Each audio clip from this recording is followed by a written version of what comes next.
right, so the next principle for you guys is another one from Jay. And Jay had a habit of asking questions. He would always ask me a question, and invariably, whatever my answer was, he'd say, "No, no, that's not it." And he'd give me it. And a lot of times I'd be thinking, "What are you talking about? What? That's crazy." But, nearly every single time, if I would hear him out and listen to him, he'd convince me of it because I could see his point. And the interesting thing about Jay was he had a way of looking at things that was pretty unique. I don't think anyone who knew Jay would say, yeah, he was just like everybody else. He was typical guy. No, there was nothing typical about him, and particularly the way he thought about things. He really would, and it's a cliche to say that he thought outside the box, but he truly did. He really was one of those guys. And one of the questions he would ask was, does practice make perfect? And of course I would say, well, yeah, practice makes perfect. And he'd say, no, practice doesn't make perfect. Perfect practice makes perfect. If you're doing something consistently that's wrong, you're going to embed that into you, and it's going to be nearly impossible to get rid of it. So it isn't just practice. It isn't doing something over and over and over. It's doing it correctly. And the devil's in the details. What I found was, getting back to the martial arts stuff, whether a technique worked or not sometimes, it depended upon something very subtle, a slight change of your foot position, or maybe moving your arm in a certain way.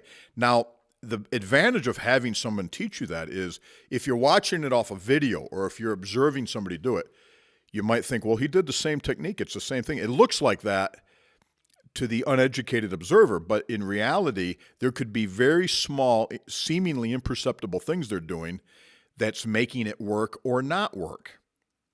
And that's what he meant by perfect practice makes perfect.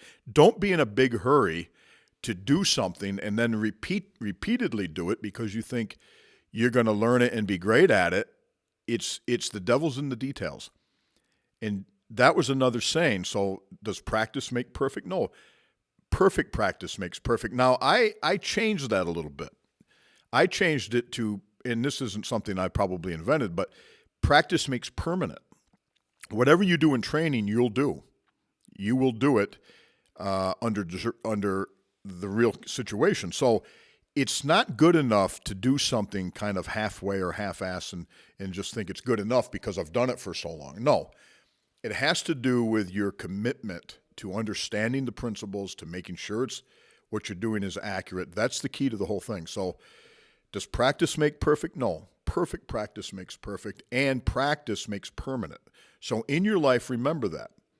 Don't let your ego get in the way of learning something, and don't be afraid of admitting that you don't know. And as an aside to this principle, another gentleman that I've gotten to know very well and have trained a lot with, Gokar Shavashian, I was at his school in California, and a guy had won the Worlds. I think it was the Worlds judo or jiu-jitsu, I believe. And he came to train, and Gokar was teaching like just a beginner class kind of thing. And this guy wanted to say, he wanted to watch, and he was watching the smallest details. Now, you would think as a world champion, he wouldn't want that. He'd want the good stuff. He'd want the advantage. No, he was wanting to see the most minute detail of what he was doing. And that's why he was a world champion.